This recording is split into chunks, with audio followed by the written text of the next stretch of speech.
Avasti landlubbers and welcome to Deep Blue Sea, the podcast. I be your captain, Jay Cluett, welcoming you aboard this here podcast.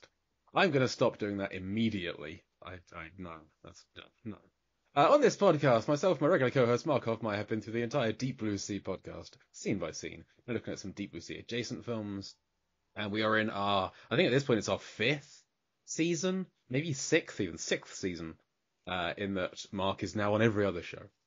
Which means the alternative shows, I need something else to talk about, which is still going to be Deep Blue Sea adjacent films, which are films featuring sharks, or directed by Rennie Harland, or also aquatic action. And this is the start of I think it's a monthly series, we're going to talk about the Pirates of the Caribbean films. There are 5 of them, so that's 5 months. So joining me for this he's going to become a little co-host for this season. Regular guest of the show, our most frequent guest of the show. Maybe the worst podcast I've ever heard of, but I have heard of him. It's Nick Rehack. Nick, welcome to the show. Thank you. I'm not going to lie, the worst podcaster, but you have heard of me.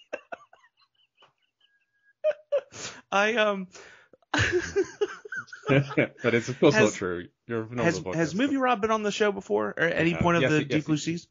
So he was on we did Rennie Harland's first film, Born American. He joined me to talk about that.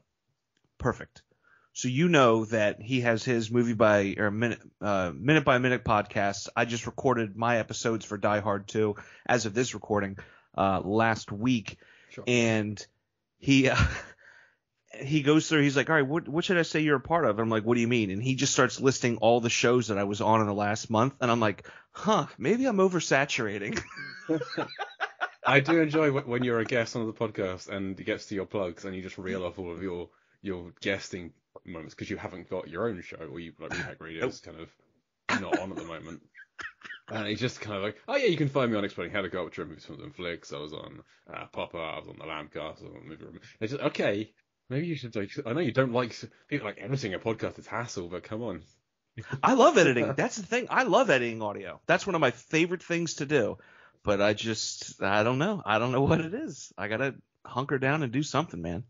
Yeah, well, as soon as you start, I already pitched for you and Todd to do Muppet Movie Minute, and someone else beat you to it, I'm afraid.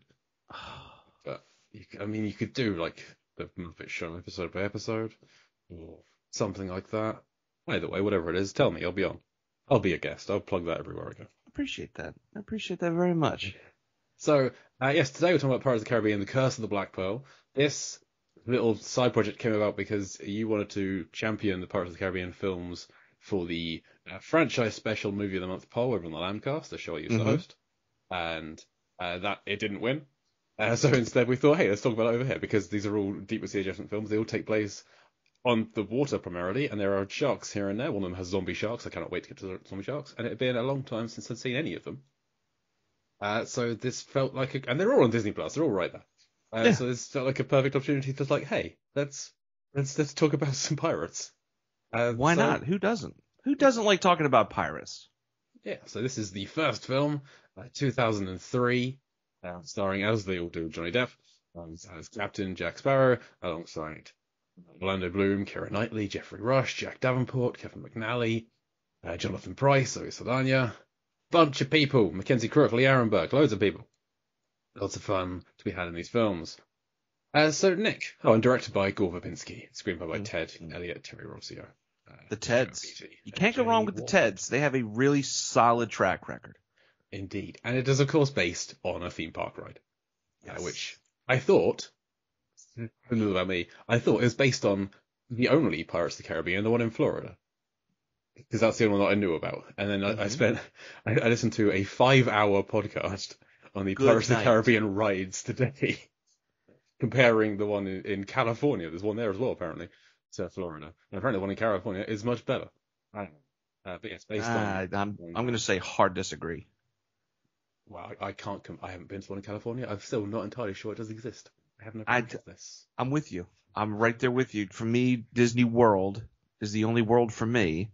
And the Pirates Ride of the Magic Kingdom is the only one for me. Like, yeah, I think it wasn't that long ago that I found out that there were Disney parks beyond Florida and Paris. That's like Oh the yeah, two there's that I've been to. Shanghai, Beijing, Tokyo. Yeah, I mean, this is just entirely me in a bubble of Uh, I haven't been to these places, therefore they aren't.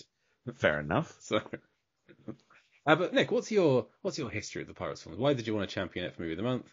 Why are you so eager to talk about it over on here? What are we doing here today? They're fun. Plain and simple, they're fun. And when I was growing up, for Halloween or fancy dress or whatever you like to call it over there, every year I dressed up either as a pirate or a biker, and that was it. And the only real difference was sometimes I had a hat and I had stockings on, and other times it was just a lot of denim. Still, like, funny tattoos, fake beards and mustaches and things. But ever since I was a little kid, I don't know what it was, I just always really liked pirates. Even the Lego sets I had growing up were the very early rendition of like the pirates. I had little pirate sharks, a little pirate parrot for my captain with a little peg leg. I've just always really dug pirates. And then when the Pirates of the Caribbean movie films came around, I really, really enjoyed them. The first one, Black Pearl, is an instant classic, I feel. The ones that came after that, Dead Man's Chest, one of the best sequels, not just to a pirate film or the Pirates of the Caribbean film, but just in general, an outstanding sequel. The other ones, World's End, Stranger Tides, Tell No Tales, they varying in quality, but there's a lot of really fun and exciting lore that they explore, because the world of pirates, everybody kind of sticks to the big three. You know what I mean? Blackbeard and Treasure Island, and occasionally, you go off script and you do something around like Cortez and Gold and Treasure. Those are really the big three like pirate things, but there's so much more in the world of pirates that we just don't really explore. And I think it's a bummer because it's such a rich world to like, climb into and move around in. Now, granted, it's also a very dark world. We romanticize pirates and make it seem like, oh, they're just going on some fun road trips and they're looking for treasure. No, there's a lot of murder and pillaging and assault in various natures, and it's not great. But I love a good pirates film, man. Like anytime I got like Muppet Treasure Island, huge fan. Huge fan. Like to me, you can't go wrong when you got pirates in there. Yeah, this is the third pirate film we've covered on the show, and the second with you, because we did look at that Muppet Treasure Island, and we did Cutthroat Island, the Rennie Harlin pirate film. Had we done Throat Island, the podcast, we still would be talking about this film. We probably would have talked about it before now. This would have been the sequel. Yeah, and for me, I have seen all of these films. I didn't see any of them in the cinema. What? I don't know what it is. I don't know what I feel like the first when these came out, it was all like, Orlando Bloom was all I heard about. Was I'm going to go see this film because Orlando Bloom's in it. And like the most boring guy from Lord of the Rings, the one who just like, yes, he's pretty, I get it, okay, but what is there beyond that? And I have that same reaction after watching this film. He's pretty, but we'll get there. So I didn't, and this was like, I didn't go to films a lot as growing up. I think I talked about it before. Just my family aren't big into going to the cinema. My dad took me to go and see the Lord of the Rings trilogy, not realizing it was a trilogy until after the first one. He got to the end of Fellowship and he literally said, "Is that it?" I was like, "Yep, see you next year. Same again. Same next year, Dad, and again the year after." Get you locked in, old man. You said you'd take me. Did he fall for that for the Hobbit films, or was he just like, nope, I did the Rings and I'm out? The Rings came out when I was 14, like 13, 14. I didn't have friends who went to cinema, so it took me because it would be like 13-year-old kid. I didn't want to go to cinema on my own. But some of the Hobbit films came out, I was an adult, and he didn't care anymore. So I'm not sure he knows the Hobbit films exist. So we don't have that kind of relationship where we talk about films he doesn't know about. We'll talk about Jaws, but we won't talk about something he doesn't know about. He's still yet to see a Star Wars kind of thing. It's just okay. Yeah. But so I didn't see these in cinema. It just didn't happen. But I have the first three on DVD. I really like the first three. This one is I'm going to go out on a limb and say this one is the best one in the franchise. I don't think that's too bold a statement. But I still really like large parts of the second and the third one. And I don't remember a goddamn thing about 4 and 5. So I'm looking forward to revisiting them and finding out, oh, that person's in it. Oh, okay, they're not. That's where they're going. Okay, I remember zombie sharks being in there somewhere. I think there might be a mermaid. I think there might be a fountain of youth somewhere, or an Ian McShane or something. You have to wait for that one. Ian McShane's Okay. the fourth one, and the zombie stuff we get into the sixth one. There isn't a sixth one yet, Nick. Fifth one, excuse me, the fourth one, and then the fifth one. There is a sixth one was gonna happen with Margot Robbie, but I don't think that's happening anymore. That's a bummer. I don't know. I don't know why. We shall see. We shall see. So, let's get into this one, shall we? I mean, I feel like this is one of the more popular films we've ever covered on the show. We tend to cover sometimes more obscure stuff or just lesser covered stuff. I feel like most people listening will have seen this because it's quite a big film. Made quite a bit of money. Made $654 million in America. Wow. Which, it's impressive. It's a Bruckheimer film. You can tell it's a Bruckheimer film, and it's got all the character actor filled, entertaining cast of a Bruckheimer film. So, having just finished Con Air, the podcast, I'm a fan of Bruckheimer films. That's fine by me. So I'm not even sure whether we need to go through the whole plot, or we can just talk about it as a whole, but I don't know how to talk about it as a whole without going through the whole plot. So let's just go through the whole plot and talk about it as a whole. Let's do that. Let's do that. So, it's very warm here, listener. I'm sorry. It's I have to. I have to have the window shut for this to sound anywhere halfway decent, and it's not. My brain's not here today. It's somewhere else. It's out at sea. And also, you don't have cabin fever, do you? I don't have cabin fever, but also I'm talking about a podcast. I have to drive a car later today, which means that I'm talking about a pirate podcast, and I'm not drinking rum, and that genuinely pains me. That is a little bit disappointing to hear. I'm not gonna lie. It's entirely my wife's fault. So we open with a scene. It's in the past, flashback, or just an opening in the past. I guess it's all in the past. It's in the 1720s. Where there's a boat and a girl on there who's basically Hermione Granger. I swear, Keira Knightley based the whole performance on Emma Watson. The whole thing. It's just that cut glass. It does feel a little bit like that sometimes, yeah. Leviosa. And singing. So seeing as a shipwreck, and they rescue a young boy who is Will Turner, little child.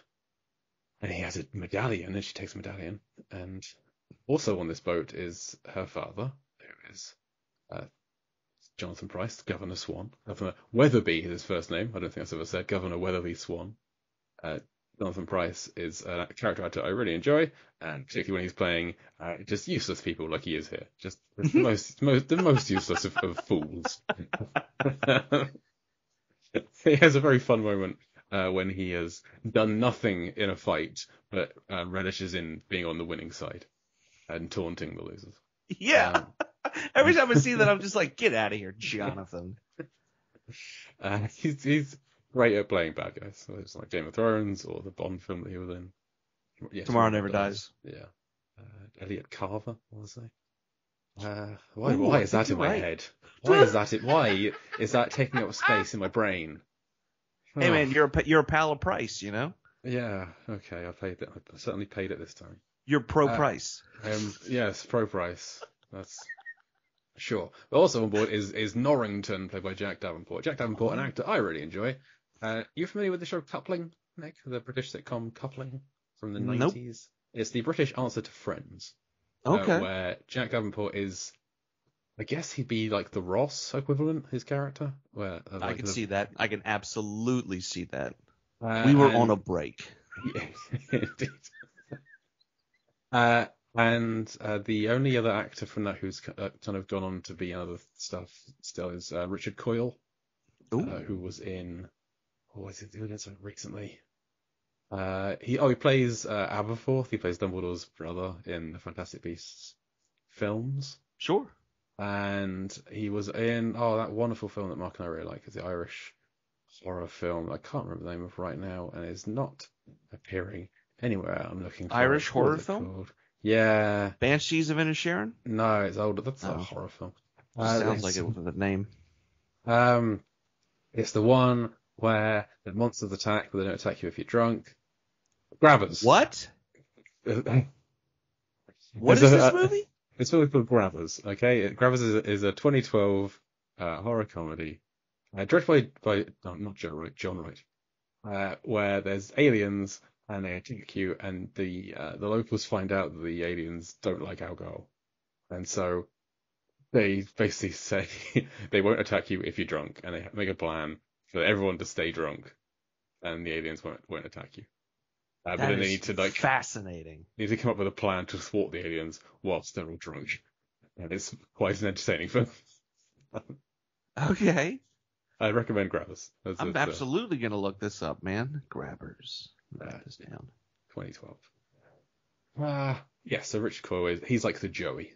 But if you look at him, you wouldn't think, wait, he's the Joey? No, he's just like the dumb guy. There are no kangaroos in this program. Absolutely. So he falls in love with a woman's leg in one episode. As you do. As you do. Like, he sees her on the train, he only sees her leg, and he describes it like, oh, she's shapely with one red shoe. And he falls in love with that red shoe. Anyway, that's just like a tangent. There's so much to talk about in this film, but we're talking about coupling and Richard Coyle. So Norrington's on there. He's like an officer of the Navy. And there's an 8-year time jump where this small child turns into Keira Knightley, who was 17, 18 when the film was being shot and released. But Norrington remains the same age during that time jump and is immediately like in love with her. This feels very icky today. I don't think it does. Okay, to me this feels very icky today in a Leonardo DiCaprio kind of way. In like I think the actor was 30, like late 30s when he shot this. I think he was 17, so there's a 20-year difference. But it's that whole he's always been near her when she was a child and grew up into this acting. He grew up into a fine young woman. I think he tells her at one point. I don't like it. No, it's absolutely gross, but from a of that time kind of thing, like, no, that's totally like what would have happened, unfortunately. Like, okay, no, I agree with you. That part's gross. Yeah, but I mean, like, in general, like, no, it fits for like the time and what they would have done. Like, I'm not for it, but it fits for the time. Also, this is a film with like zombies and skeletons like that, so we don't need to. This isn't like a true story. We can change things. You never know. You never know. We could have Norrington being like a junior Navy member who like is the most fresh-faced and clean-shaven, and then he's a cadet. Yeah, exactly. Like have him be like a couple of years older than the child. He's like the Navy cabin boy or something. But they don't do that. They just stick with he's the same guy. But fine. So time jump. That 8 years later, they're all where is it they're living? They're in Jamaica, Port Royal, Jamaica. I was going to do a whole bit about how this film is all about the heroic British people thwarting all of the pirates. But I couldn't even figure out a way of doing that. It's the good old Dutch East India Trading Company. Good thing our white European saviors were here to help bring them civilization. The heroic and charming and charismatic Governor Weatherby Swan. Our brave boys helping bring civilization to these heathens out here. Yes, but I decided not to do that. So everyone, you're welcome. So on the day that Norrington is being promoted to Commodore, Elizabeth Swann, now Keira Knightley, is given this corset to wear, which she does so, and it makes it hard to breathe. Meanwhile, Orlando Bloom is Will Turner. He's a blacksmith's apprentice. He's presented a sword for Norrington. It turns out he makes the swords. He's very good at training swords. And elsewhere, Captain Jack Sparrow has the greatest cinema entrance of all time. Yes, wholeheartedly agree. In a rapidly sinking, fairly small boat, that he's like, you first see him sort of, I don't know any boat terms, still on top of the bit above the sails. Still on the bit above the sails. Yep, that bit. That's what it's called. the bats, the bit above the sails, BATS. That's what it's called. And uh,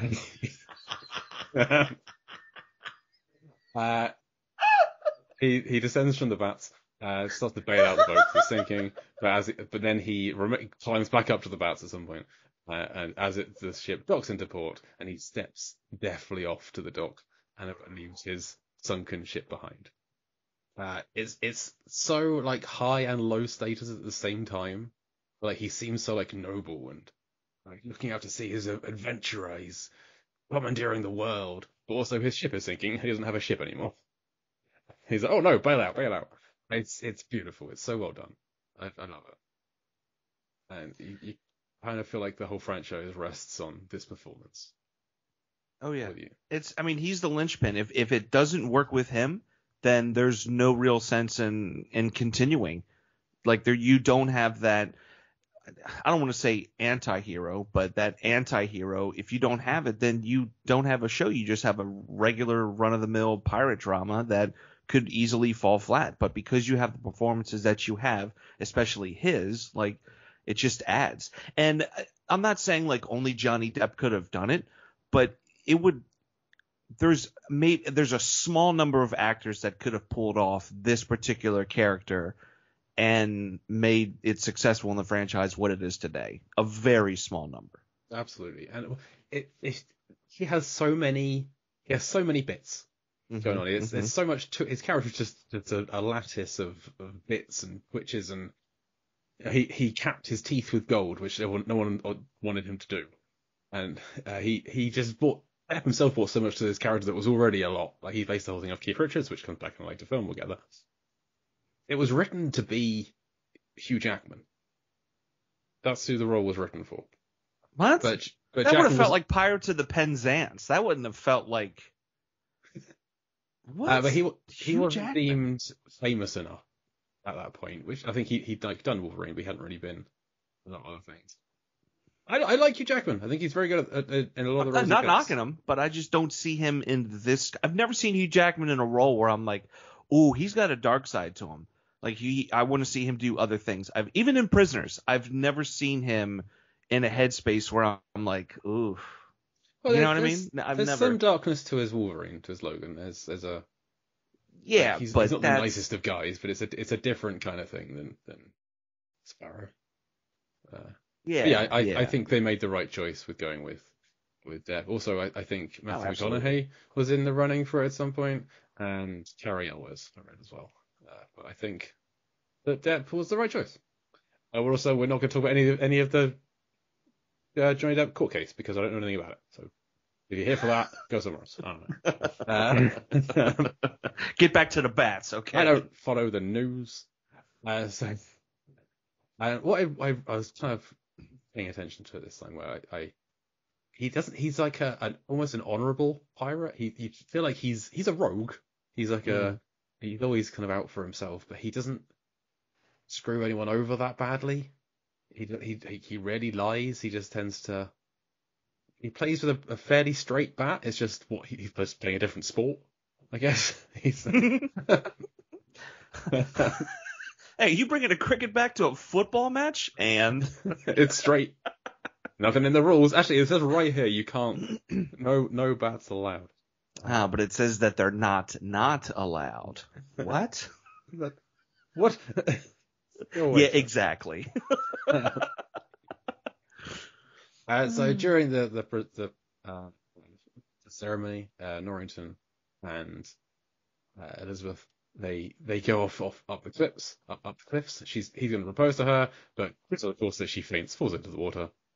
Johnny Depp dives in and saves her. Sorry, Jack Sparrow dives in and saves her. Saves her life. Breaks off the corset. In the process, finds himself arrested for being a pirate. Wonderful sequence, beautiful scene when his escape from being arrested. Like he takes her hostage, makes her put his accoutrement back on him, the hat and the guns and everything. But then it's that like grabbing the rope, the sailing, the flying up, the spinning around. It's fantastic. That's what this film does very well. Is the middle set pieces. I love them all. They're great. But he But meanwhile, whilst this is happening, because Elizabeth had the pirate medallion on which fell in the water, Barbossa and his crew have been alerted to like that's where the gold is. Get into that soon, so they all come and raid the town as well. Oh, well, before that happens, during his attempted escape, Sparrow gets caught again because he runs into the blacksmith's workshop, and as soon as he enters that, it's been so long since I saw this film, I couldn't remember what was happening until he went in there, and I was like, oh yeah, we get a sword fight. And my face just lit up like, yes, I'd forgotten that this scene existed, and I love. How can you forget that this scene exists? It's the first major sword fight in the film, and in my mind, one of the coolest of the whole franchise. I completely agree. I loved it. I was so happy that I'd forgotten it because I got to watch it again fresh and new. Okay. Because there's jumping, they're up and down, there's a donkey spinning around, there's so much going on in this scene. I loved it all.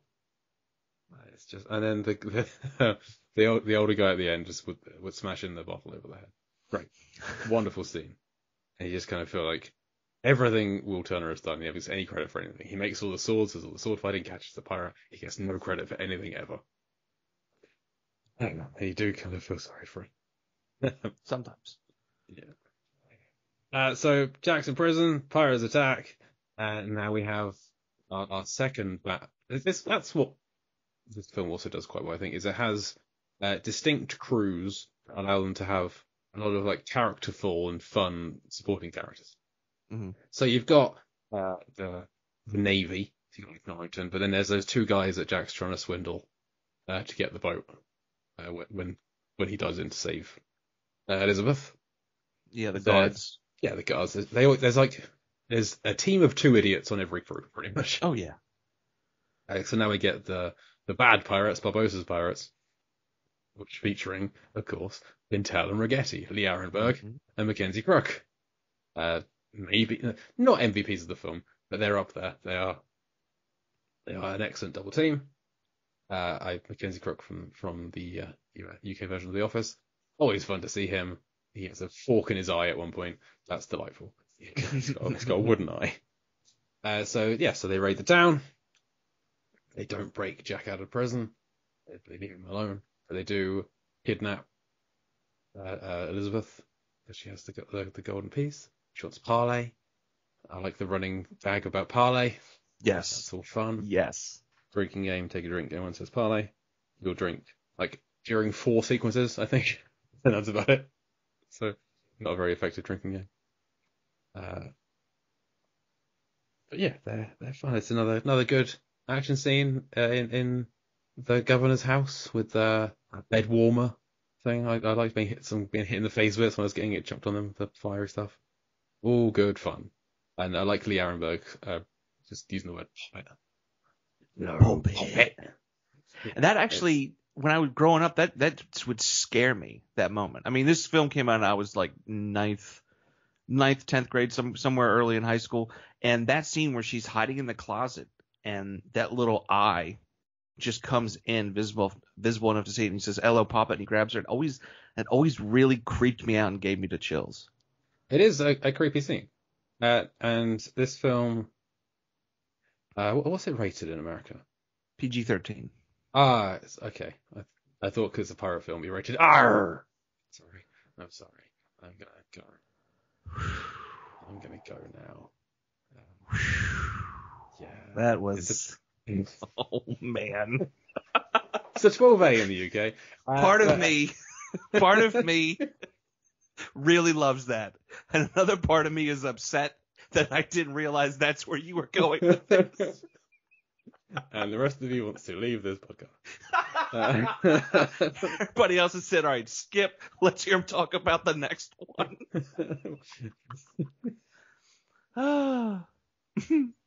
Sorry, everyone. Yeah, I mean, it is. There's some scary sequences. Like, towards the end of the film, there's all like the skeletons. It's terrifying. There's one. Well, see, that doesn't bother me as much because the effects work is still really good for today's standards. It still holds up, but that doesn't, I guess, get to me as much because it doesn't feel as real as like some of these guys with like the costuming and the makeup and the eye work, and some of them like are legitimately missing limbs and things like that. I can remember when the film came out, there was a story about how they were having casting calls and they were looking for people that were missing limbs and had other stuff going on just to have, I guess, a more authentic look or something insane. Like the way it was worded was just, it sounded really insane to me. But then it just works because, like, I'm not saying anytime you look at someone that happens to have an amputation of some sort, immediately they're a pirate or they're like a degenerate in society. But, you dress them up right and anybody can look like anything. And it just, sometimes it's easier to work with less than it is to make more work out of making it less. Did I make any sense in that last sentence, or did I trip my own self up? You made sense, but okay, cool. I think Babinski, he obviously, a lot of the effects here couldn't be done practically because there's totally actual skeletons. But what could have been done practically, he did. Oh yeah. And so which is like all of the stunt work, the explosions. This really feels like it was filmed out at sea, like with like depths of sea. So that's always good. And the makeup like and the costuming. Yeah, I mean, this was nominated for 5 Academy Awards, most of which were makeup and costumes and effects work and everything. And I feel like if they try to do another Pirates film, I don't think that they would try to keep it within like the realm of reality. I think they would use that big like dome studio or whatever they got going on for all the Marvel and Star Wars films. Like I feel like all of a sudden we would just do that, like, oh, we're underwater. It's like, no, it's a huge sound stage. Like we know what you're doing. Like it just wouldn't hit like it should. Yeah, one of the Oscars this was nominated for was supporting actor for Johnny Depp, which was a mistake. They should have nominated the guy we meet now, Geoffrey Rush, as Captain Barbossa. Geoffrey Rush running away with every scene he's in this film. That's true. When I said that the other guys weren't the MVPs, that's because Geoffrey Rush is the MVP. He's fantastic. I love him in this so much. I don't know what they were thinking not nominating him. He leaves no piece of scenery unchewed. It's all, even the apples. That's the only thing he doesn't get to eat. Turns to ash in our mouths. He's not messing around. He comes in, he takes the film, he runs away with it. It's no, I don't know why anyone else even bothered to come up. I love him so much in this. It's great, because he's the way he's got that pirate voice down completely. Well, even just saying, just that I can't do it properly. He does the pirate voice, but there's so much inflection, so much emotion in that. He's like a really fully rounded, developed character. It's like he was born to do it. Exactly, but whilst being this stereotype pirate captain, he's just like, he's a bad pirate. We get it, but then you see it, and you love him so much. So he meets Elizabeth Swann, kidnaps her, and they're off. Meanwhile, Orlando Bloom, Will Turner, he was bonked on the head, which I love that pirate raid on the town as well. Just all of the action, all the bombs and everything going off there. That's all fun too. Will wakes up, goes to Norrington, says, we need to go and save Elizabeth. And Norrington's like, yes, I'm doing that, but in my own way. So instead, Will busts Jack out of prison because he built the cells, because he did everything in this town. And they commandeer.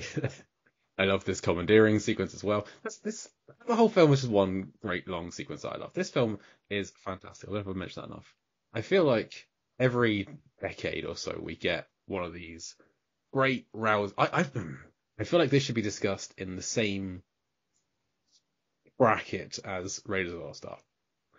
That is Raiders a better film. But I feel like this one is about as close as you're going to get to that level of film in the 2000s.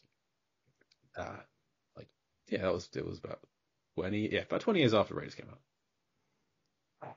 Because it feels like one of the big epics that came around. You know what I mean? Like it felt like something that you had Lord of the Rings going on, right? But then there's just all of a sudden you make it pirate based. I mean, it's not that they're not the same films, but you know what I mean? Like you just kind of take this big fantasy epic adventure and you make it nautical. And there's just still all that excitement. There's all that just freedom. And there's just it's like it used to be, the big stand-up blockbusters like Jurassic Park. You know what I mean? Just coming in, knocking everybody out like, whoa, this is the new standard. You know what I mean? And you go back to back with Lord of the Rings, then this film, and like these are the new standard as far as like these big budget, larger than life characters and set pieces and action sequences. And now everything just seems bigger, but it absolutely isn't, because everything is just filmed on such a smaller scale now, where even some of the smaller moments in this film are just filmed in such large pieces, if that makes any sense. It does. And I feel like films like Lord of the Rings, there is a certain stigma against them where some members of the population are going to be like, I'm not going to go and see that dragon film. That's for the nerds. I'm going to go see the pirate film. That's for everyone. That's a different kind of nerd. It's a different. I mean, it is, but also I can feel like I don't think it would have been weird for anybody to have said, "I'm going to go and see Pirates of the Caribbean." If it was just like this big, corn blockbuster. Whereas some people I can see being like ashamed to go and see Lord of the Rings. Not that they should be ashamed. I love the Lord of the Rings films. No, I've seen them far more than I've seen these ones, and they're a lot longer. Which is saying something, because these aren't short films. No, but I think it's the pacing of them. Like just in the first half hour, right? We go from that opening sequence to here's Will presenting a blade, to here comes Jack, to the escape, to now they're fighting in the where the sword making place. I don't know, and then the raid into the town, and so much happens in such a short amount of time, and it just goes and goes, and the way it just kind of flows through, it's just paced so well, and it's every so action. There's an action beat. There's a little bit of humor in there, humor for the kids, humor for the adults. It knows immediately who the audience is, and it just goes. Whereas Lord of the Rings, it's like, look, we're going to try to make it for everybody, but not everything is going to translate as well, because some things you do have to take that extra like fantasy leap. Pirates of the Caribbean absolutely goes into the realm of fantasy, especially when we get to like the skeletons and such, spoilers, but there's still enough of that like, oh no, this really could have happened in it, versus Lord of the Rings, where people kind of just dismiss it as it couldn't have happened because it's, creatures and dragons and trolls and other things, even though it's in the middle of the earth, which we haven't been to yet. So we can't say that, yeah, it's happened because we haven't been there yet. So we just have to drill through the earth to get to the hollow earth where Middle Earth is, and then we'll discover that everything is fine.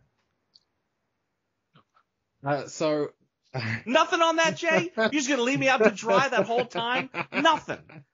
Absolutely nothing on that. Not even like a sure, and then on to... I did a very under my breath sure, so it didn't pick up on the mic, I'm guessing. Sure. So... actually, when you say about people not realizing it, well, we get a glass of water because you left me out here high and dry, my friend. Up on the bats. Yeah, up on the bats. When I watched Lord of the Rings with my parents at home, I just saw it with my dad in the cinema. It was a little way into it. My mum did ask, "When is this set?" Oh, okay. Some people didn't realize. It was fantasy, I guess. That's when you say a long time ago in a galaxy far. Sure. I mean, she also did ask during a watching of Tim Burton's Planet of the Apes, how did they train those monkeys?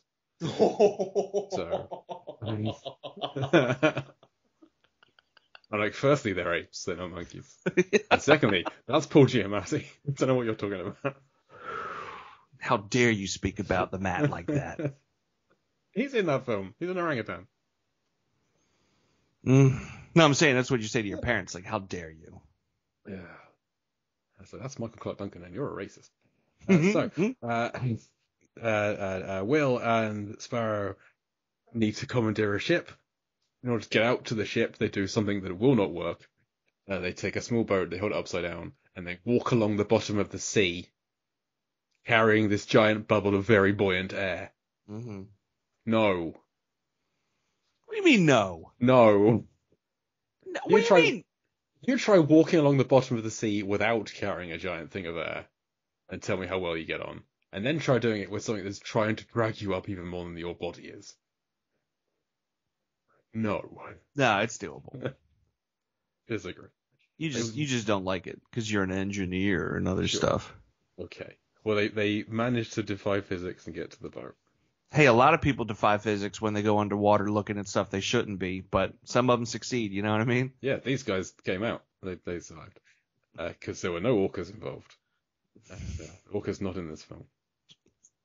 So they get to a big navy boat. They pretend that they're readying it.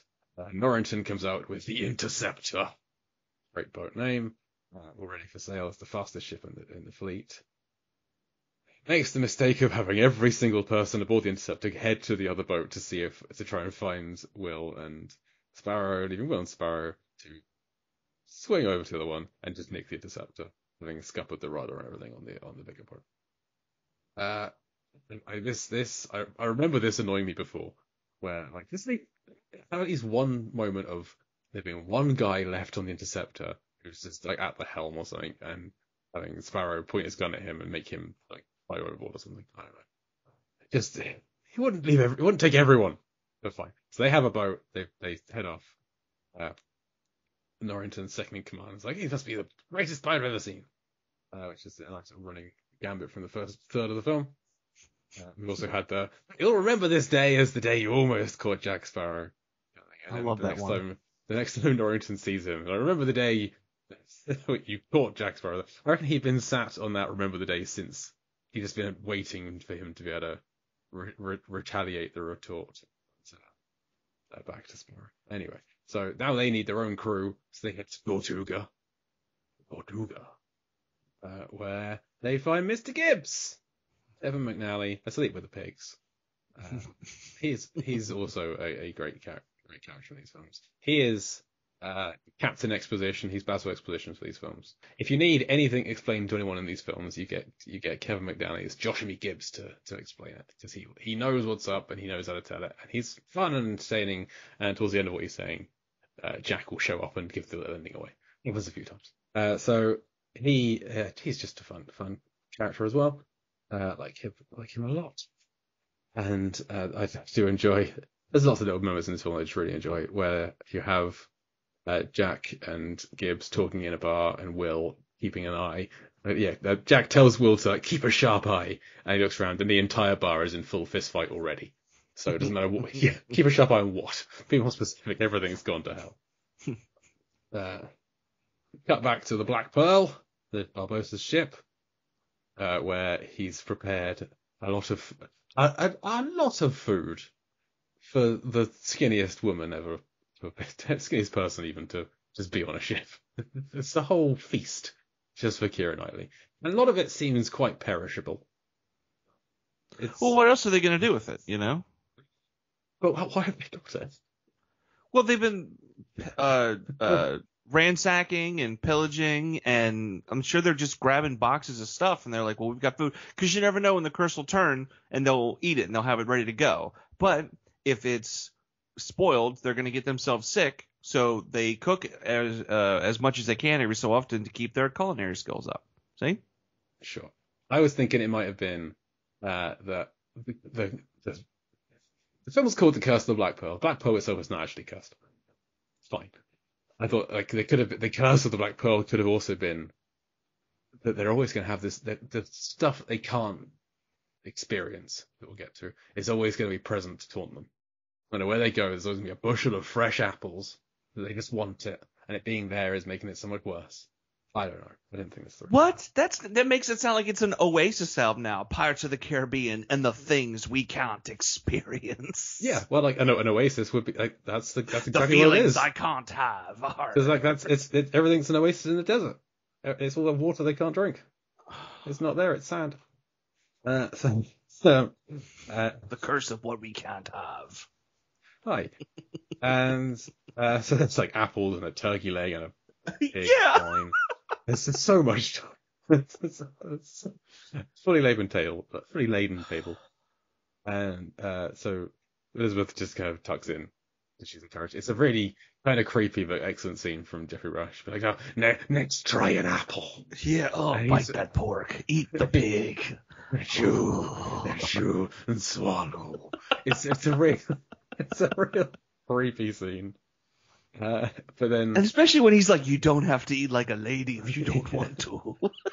There's no need to stand on ceremony around us. Yeah. And then hey, I'll tell you what though, the confidence the man has when she's just digging into that leg and he's pouring wine into a chalice, and not once does he look at the wine going into the cup. He just looks right at her the whole time. Yeah, it's good. It's good. And then during the discussion, it's kind of revealed that if they're gonna like hurt her later on, and she doesn't want to be any part of it, so she like storms out.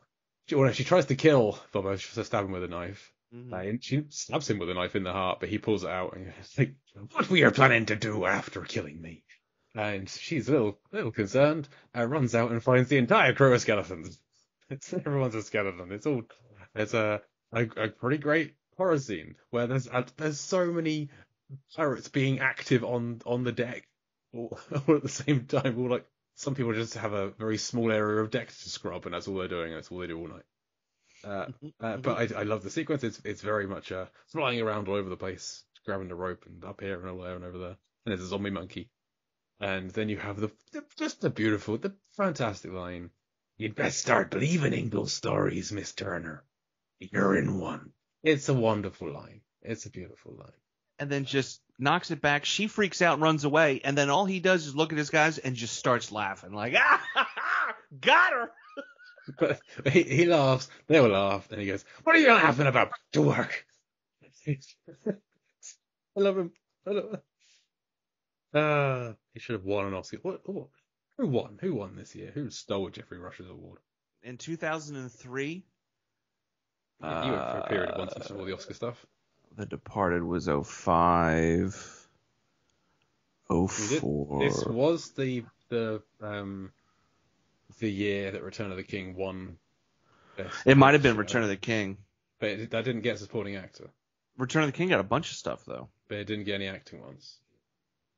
Well, isn't that a load of rubbish? 2004 Oscars. It's time to see how fast is our internet connection. Best supporting actor was Tim Robbins for Mystic River. Okay. Wait, hang on. Yeah, okay. Yeah, because Johnny Depp wasn't supporting actor, he was lead actor. Right. Yeah, sorry. So they should have nominated Alec Baldwin in The Cooler. Benicio. Oh, Ken Watanabe should have got her for Last Samurai. That's a good movie. Yeah. Mystic River is a film that, despite having a water in the name, we will never cover on the show. It's not a fun film. Yeah, but there's plenty of depth and blue and sea. Sure, but not enough to make me want to watch that film again. It's a very actorly film. You say that now. I don't think Sean Penn's actually that good in that role, but he won the Oscar for it. So fine. Good for him, I guess. Zombie Monkey. Love a Zombie Monkey. And now we meet the third Fun Eclectic crew, where Gibbs has assembled the people that he could find in Tortuga, basically. So you have the tongueless Cotton with his parrot. You have Zoe Saldana. Just a bunch of fun characters who I think crop up in more of these films as we go along. So I'm looking forward to seeing more of them. And just like all the stuff in Tortuga is great. You can tell it's just one giant set, and just there's all this stuff going on in the background and things exploding, and there's just lots happening everywhere, and I like it. So well done everyone for making a good scene. Just well done everyone. Full marks all round. Jolly good, everybody. It's just a good film, Nick. It's just a really good. No, I'm aware, man. Mark and I had a conversation on movies, films, and flicks. It's not out yet, but he and I talked about Memories of Murder, and I felt like every couple sentences we would just stop and for 2 minutes and just be like, man, this is such a good movie, man. We talked for an hour and a half, and I guarantee you, if you cut out moments where we just say this is such a good movie and we just get very chill about it, you'd have a 20-minute podcast. See, my problem with Memories of Murder is I haven't seen it. One thing. It's really hard to get hold of in the UK. Oh, yeah? Yeah. Why? It was put forward for Movie of the Month on the Lamcast a few years back, and after then we found out that it was unavailable pretty much everywhere, so it had to be retracted. So if things may have changed recently, I don't know. I think it's gotten better because of Parasite that coming out and everybody coming back into Junho's filmography and pulling out things like that.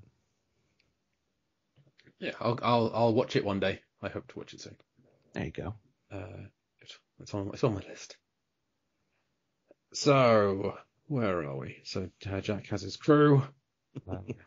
Zoe Saldana's fun in this. She's just one of many wronged women in Sparrow's past. It's a good way to word it. Yeah. Oh, you're talking about things that they left out of pirates. So a lot of murdering and things.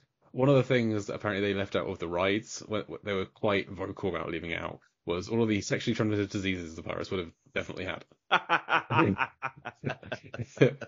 There's like annals all about the designing of the park rides and things, and lots of people kept bringing up like, yeah, we probably shouldn't cover all the venereal diseases and things like that. Everyone just talk about that all the time. It's like, yeah, say this once and never mention it again. You don't need to. This was never on the cards. Like this wasn't going to be discussed. The deck has a leak. What? My dick has a leak. Oh my gosh. This wasn't going to be like severely limping pirate. Wasn't one of the characters they had to take out. Kiss me. Actually, you know what? Give me a week and then kiss me. That there Scratchy McGee might be gone by then. Are just some buried treasure coming round again? X marks the spot. I mean, the spot's marked where my ex was. Gosh.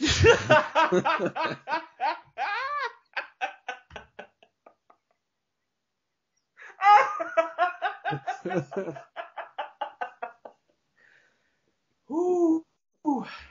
I see turtles. Ooh. So Jack and Will have their crew, and they have they're still aboard the Interceptor, and they want to. They're still after the Black Pearl. The Black Pearl has gone to. It turns out they have their last piece of Aztec gold that the crew stole from. Is it the Muerta? Is it a Muerta? Yeah. And Isle of Death. The Lost Worlds to anything that means Isle of Death. And there's a whole curse on it is that whoever steals the gold, until it's all returned with some pirate blood, they can't feel anything. They feel no drink will satisfy their thirst, no food their hunger, no touchable, and they can't feel anything at all. So they've been searching for the gold for 10 years, which is a long time. It's taken them a while. They found the last piece, which had never been in the water until recently, so that's why they hadn't found it. As they go there, and they think that Elizabeth is the daughter of Bootstrap Bill Turner, a wonderful name. He'll definitely crop up in a future episode. Played by someone from Deep Blue Sea. Can't wait for that. And because she lied to them. She lied. And so they go there, they cut her hand, there's the blood, nothing happens. They're annoyed, understandably. And wait, so why do I think I missed out. Why did the Black Pearl start chasing the Interceptor? The Black Pearl starts chasing the Interceptor because Will and Jack, right? They meet up at the cave where they're going to do the blood ceremony. So you have Elizabeth there, and Captain Barbossa just cuts her hand with the medallion in it and drops it in there. A little bit of blood just to get the curse going. And she was like, "How come not all of it?" He's like, "Waste not." He kind of winks at her a little bit, like you're the first thing we're gonna eat once we're all human again, which is the closest thing we get to sexual assault in the entirety of the film and possibly the franchise, if I remember correctly. Yeah, I think so. Yeah, we'll see. So all that's going on. But while that's happening, Jack has a plan and this is when this starts to become a very big thing throughout the rest of the series, is when Jack has a plan and doesn't tell anybody about the plan. And then Will takes out Jack, thinking that Will's going to get one over on Jack because Will has his own plan. Because And Jack's a it kind pirate. of works out for him. Exactly. And it kind of works out, but then Will finds himself in a position to where it's not. But then at the last second, Jack shows up with what would have been his full plan, and then it saves the day, and then off they go. It's a thing that just happens over and over and over, but then you start to add more people, you start to overcomplicate it, all kinds of stuff. But in this time, when Will knocks out Jack in the cave, he and Elizabeth escape to the Interceptor, and off they go. And Jack comes up behind and is like, oh, whoops, it's me. Here I am. I survived. Ha-ha. And it also adds to the mythos of Jack, right? They're like, oh, Jack used to be with them. How come? What went wrong? Because we hear all these things about, he's left on he marooned on a desert island. They left him pistol with one shot. And, he got back with sea turtles that he used with his back hair, and he roped them together and stuff. Just like all this, it gets wilder and wilder as it goes. And then as we sometimes start to see, he almost feels like more of a con man, right? Where it's like maybe he's just really lucky. And it leaves us to question, not throughout just this film, but the rest of the series, like, okay, is he a good pirate? Is he lucky? Is he a good person? It just starts to kind of unravel this conundrum of like who he is as a person, which I think just becomes more and more fascinating as it goes along. Needless to say, the answer to your question is, after the Medallion Cave scenario, all of a sudden, boom, Pearl is chasing the Interceptor. And take it away, Jay. Yes, because this is one of the many times where people just kind of swap what boats they're on. So Will rescues Elizabeth, takes them back to their boat, to the Interceptor. Meanwhile, Jack gets left with Barbossa on the Black Pearl, but he's in the prison.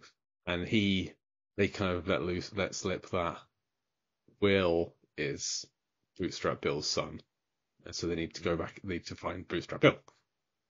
Or they need to go and chase after Will. So Barbossa's Black Pearl chasing the Interceptor. And that's when you have the Elizabeth shows that she actually has like pirate and ship knowledge, and has an idea of how they can defeat them by like turning and firing on them. They have this revelation after they've dumped all the cannonballs, so they have to fire anything else they can find out of the cannons, like cutlery, and that's when you get Mackenzie Crook with a fork in his wooden eye. Mm-hmm. So this doesn't go well. The Interceptor gets sunk, and the whole crew gets captured, and that's when Will almost drowns. He manages to come out and go. I think he has Jack's one shot left in the gun, so he'll kill himself. He says, "I have no Bootstrap Bill blood." And he says he won't do it if the crew is not harmed and they set everyone free. They set Jack and Elizabeth free. And Barbossa is true to his word, makes them walk the plank, and maroons them on an island. So that's when you have the island scene with Jack and Elizabeth. They get drunk. It turns out that the last time Jack was marooned there, which was when he was the captain of the Black Pearl, he found the map to the gold. And Barbossa was like, well, we should all have that. It's an equal share thing, right? And Jack's like, yeah, sure. So he gives him the map. And then they maroon him on an island. As you do. Even though he'd said equal shares for everyone, they just wanted one more share, I guess, between them all. But fine. So they maroon him with one bullet. And they do the same thing to him and Elizabeth. It turns out the first time he was marooned, it wasn't anything with sea turtles. It was the island that they marooned him on was part of a rum smuggling route. And 3 days later, he just went with the rum runners and got off that way. So yeah, it takes away the mythos, but also, as you say, he's just lucky. He's Domino from Deadpool. He has the power of luck.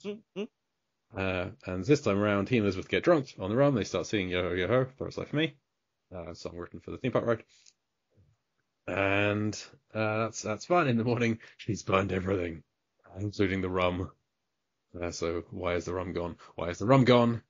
Why is the rum gone? And she's made a big fire. The Navy has seen it. They come to get him.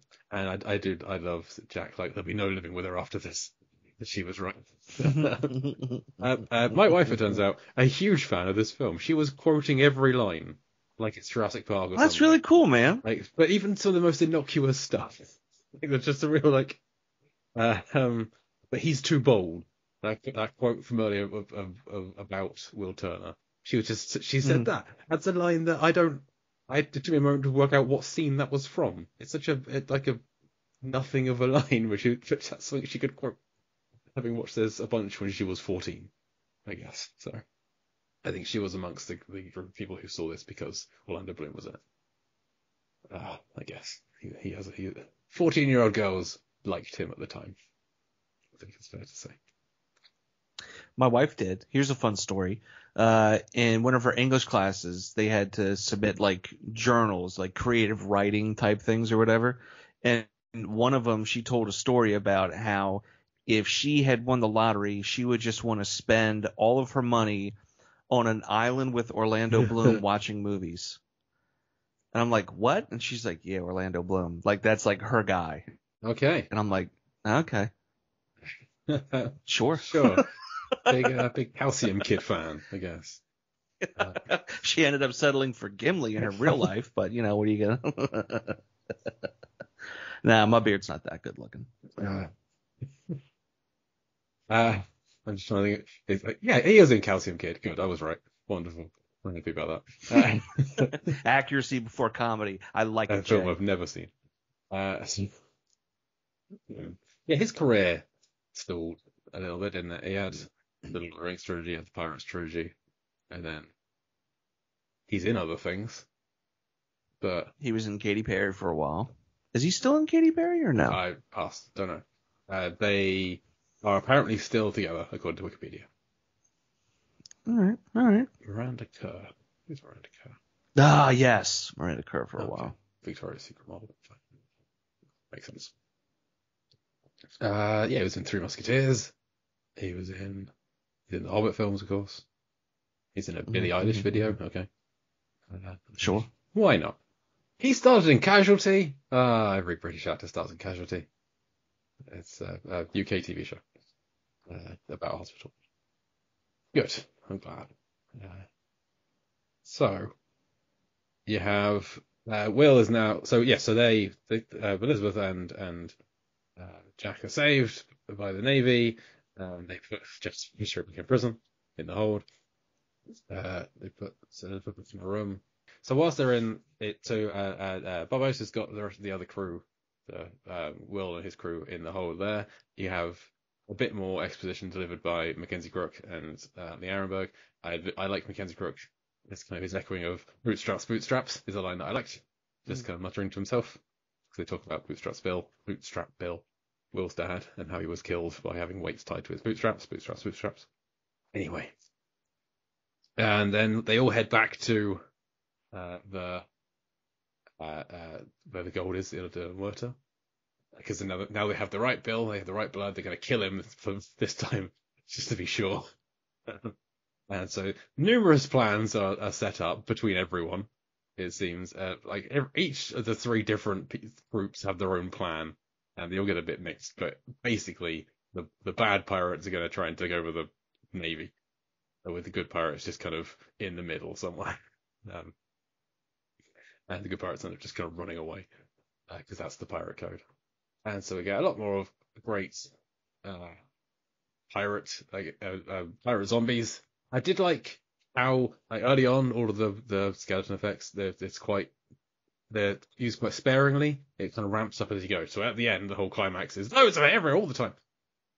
So it kind of eases you in. So I it's kind of standard filmmaking, I guess. It's the same with Jurassic Park. You start off with all the herbivores before you get to all the things with teeth. Makes sense. And Jonathan Pryce has to fight a zombie arm. That's about all he can cope with.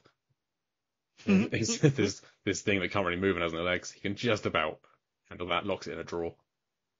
And so you have Mackenzie Crook and Lee Arenberg as decoys in a little boat pretending to be women, which the Navy That always made me laugh. the Navy completely falls for. They just look over and go, "Well, this is perfectly normal." These two, Because it's that whole absurdity. They're like, yoo-hoo! these two women out here in the middle of the night, sailing out of this pirate town. Nothing to see here. This is all above board. Well, Just like the fanciest, foppiest outfit. Like, Meanwhile, throats are getting cut left and right, and bodies are falling to the ground. Because the rest of the bad pirates are going along the bottom of the sea and climbing up and killing everyone. Great fun times there by all. Meanwhile, back in the Demerta, you have a standoff between our leads where Jack has taken a bit of gold, and Barbossa kills him, but doesn't because he's now a zombie pirate as well. And there's just a whole scuffle with them all. Yeah, Elizabeth and Will. Elizabeth escaped from her room. And Elizabeth will have one of my favourite fights where it's quite a short aspect of it, but they are up against three of the zombie pirates, and they've got this big pole, like a yard arm or something, and it gets rammed through three of them, so they're all stuck together. And there's this one guy who's had a bit of a running thing with Will, where he has little bombs, and Will manages to get one of the bombs, puts it inside the guy's rib cage when he's a zombie, and then pushes him out of the moonlight, 'cause that's what makes him turn into zombies, where he becomes whole again, and the bomb is still inside him. And I love it. It explodes. It's great. I think it's fantastic. And it's just so creative, and it's like, I don't know, it's just something fun and different. You know, it's not just the same like slash after body fall or gunshot. It's like, you know what? Yeah. Why not try this? And they don't really. I kind of wanted to be like zoom in and show where it is inside them and stuff. But they don't need to have that. We don't need like a Total Recall X-ray sequence. Because they also have this pole going through them all. Like, where is that? Because they say the moonlight shows us what we really are. So does that mean that when they're not in moonlight, if you touch them, you would touch skeleton? I don't think so. I think you would touch flesh, but they wouldn't be able to feel it. It's a strange thing. By the way, I love that there's a bombs inside him, and he and his mates explode. Great, good. It's like no fair. Great. And then you have Jack's final gambit of he. Like everyone's fighting, and then you hear a shot go off, and you think Barbossa has shot Elizabeth, but actually, no, shot Barbossa. And Barbossa's like, you've been waiting 10 years, and you waste your shot. And then it turns out Will has cut his hand on the blood, put it into the rest of it, and Barbossa is dead because he was brought back to life for a second, and then died before he got to eat his apple that falls from his hand. He'd been holding an apple the whole time. The only thing I really like that final moment with him in this film, but I really wish that when he said "I feel," he wouldn't have said "cold." He would have just felt. I feel. I think the idea of just him feeling, I would, man, that's badass. Like, it's such a badass thing to say. Like, when I go, I hope I say something really cool, or like the last thing I say is like what's really it gonna be? cool. What's it gonna not be? just so like claim it now and then. I'm not saying like say it and die. I have to claim it now. Say it, just like prepare. What do you reckon? What's the? I'm just gonna be like, hey, you know what? Just tell me tomorrow. I'll see ya. And it'll always be. That means there's always that one unspoken thing between us, you know. And it's just that weird, like, I don't know. Okay. Yeah. I like that. Just tell me tomorrow. Yeah. It's kind of like the ending of The Office, the American Office. Like, we'll say goodbye tomorrow. It's not the ending. It's when Steve Carell left. Anyway. Yeah. So he's dead. All of the bad zombie pirates are now just bad pirates, and they're all like they're now fighting. Previously they were fighting without any risk of dying because they were already not quite dead and unkillable. But now they have a threat of being killed, so they kind of give up to the Navy, and presumably they will immediately get sent to prison or branded with a P or hanged or killed or whatever. These guys aren't keen on pirates. We're gonna go with hanged. A lot of them are probably not hanged. keen on pirates. Is the Navy famously? No. A lot of huzzas going on though. Great huzzah work. Many huzzas from Jonathan Pryce coming out and waving in the faces of these bad. Waving his finger at people like I like the moment of him looking in the drawer that he'd locked the arm in and just kind of recoiling in horror. Because now there's just a disembodied arm in the drawer. And you kind of think, it's strange. Like previously these were like zombie skeletons, but unzombified, unskeleton looks worse for this guy because it's just a detached human arm now. Yeah, horrible. But Will No, Jack is there, is still captured and is sent to prison and is set to be hanged. But wouldn't you know it, Elizabeth and Will stop him from being hanged. Like, well, there's a whole another plot. This you say about Jack always has a plan, doesn't know what it is. Everyone else has a plan, doesn't tell Jack what it is. So we have the reverse here.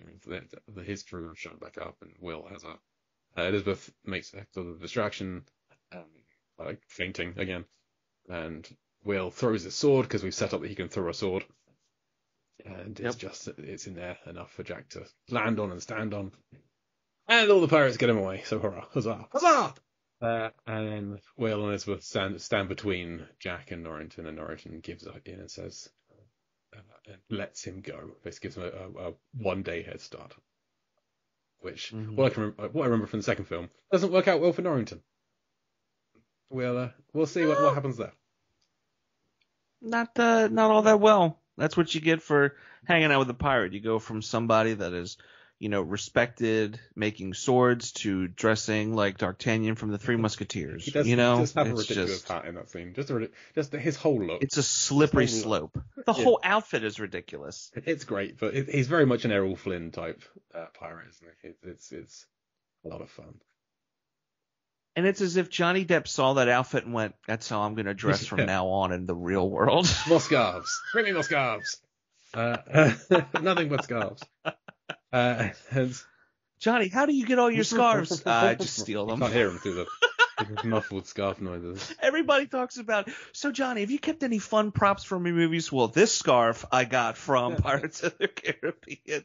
This scarf was from What's Eating Gilbert Grape. Old scarf at this point. This scarf is from Rango. Wait, that was animated. Yeah, Nightmare on Elm Street scarf. It's very bloody. And there's the final scene of Jack finally back at the helm of the Black Pearl, and bring me that horizon. The line I wished it ends with him singing the Yo-Ho Yo-Ho song a little bit more. But that bring me that horizon is a great line. I love it. And that's this film. Anything we? No, he always ends with and really Where bad does that eggs. come from? Bam, credits. What is that from? Anything?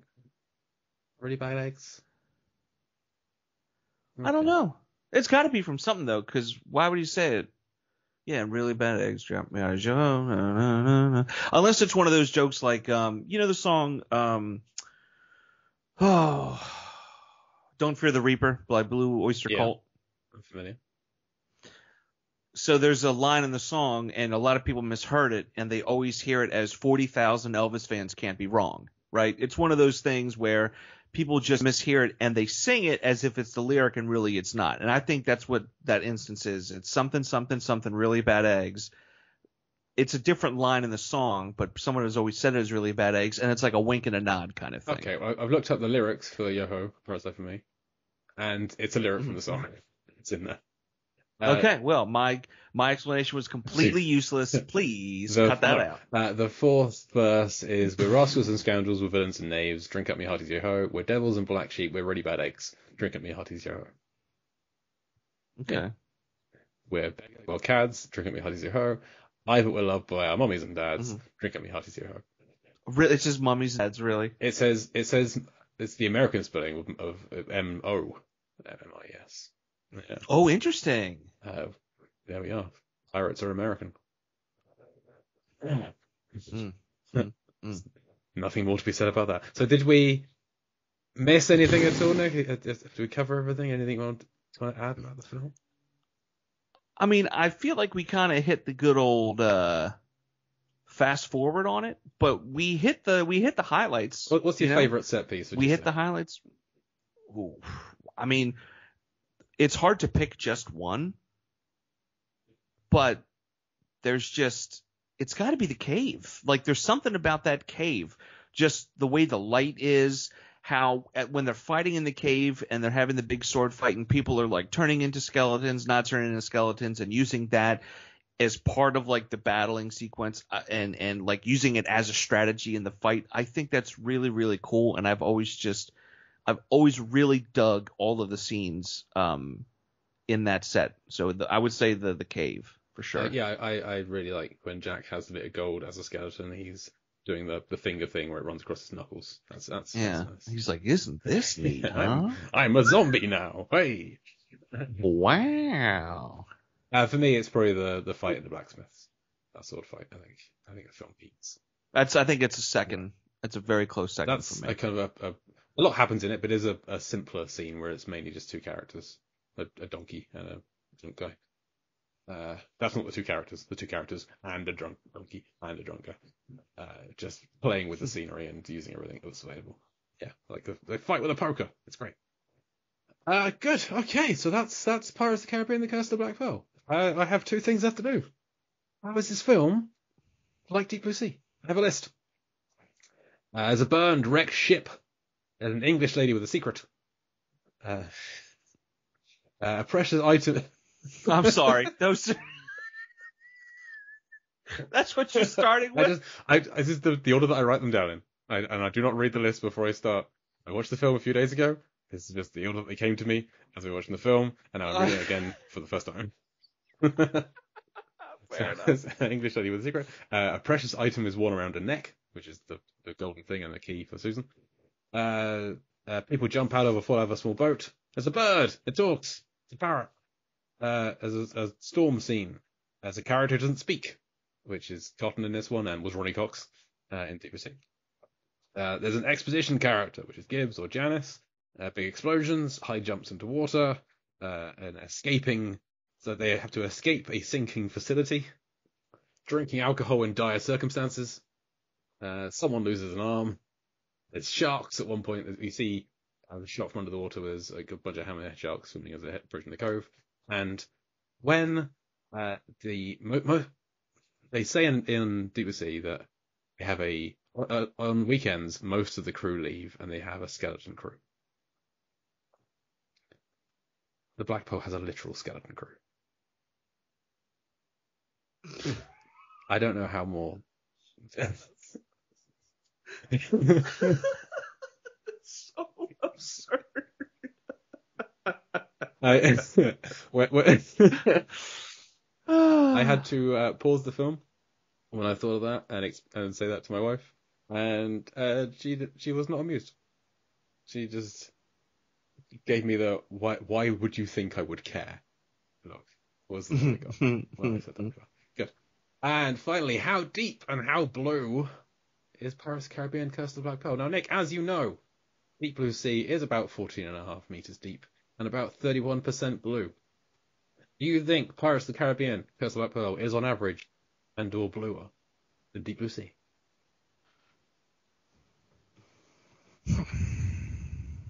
I think it's bluer, but not deeper. You are correct, but only just.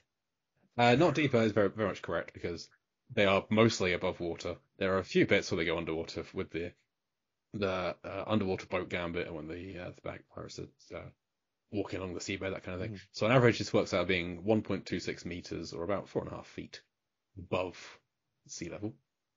Blueness. Okay. From my Deep Blue Sea, 31% blue. Pirates of the Caribbean: Curse of the Black Pearl, 31.58% blue. It's close, but it's just blue. Anything underwater is completely blue. Also, all of the moonlight scenes have this beautiful blue tint to them. Yeah, that's yeah. So that means that this film is deeper than The Black Demon, less deep than 47 Meters Uncaged, bluer than Deep Blue Sea, less blue than Song of the Sea. So it's in there between those two seas. Great. Well, that will do it for our Pirates of the Caribbean: Curse of the Black Pearl talk. Nick, what many other podcast appearances would you like to plug? Oh, the many of them. Movie Rob's Minute by Minute podcast. He's discussing Die Hard 2 now. I was on there. I had some. We actually talked about you for a little bit. Always does. So expect that. If not the first episode I'm on, then the second one. But I have a handful of minutes on there that should be up relatively soon. What scene for Die Hard 2 do you have? Whereabouts in the film is it? Great question. We're kind of an interstitial scene. We're right around the halfway point. It's the 65. It's either 60 to 65 or 65 to 70, somewhere in there. Those are my minutes. So about the halfway point in the film. And the Movies, Films, and Flicks podcast with your friend and my friend, Mark Hoffmeyer. I'm on his show a handful of times. Most recently, as of this recording, he and I discussed Manhunter and had an absolute ball doing so.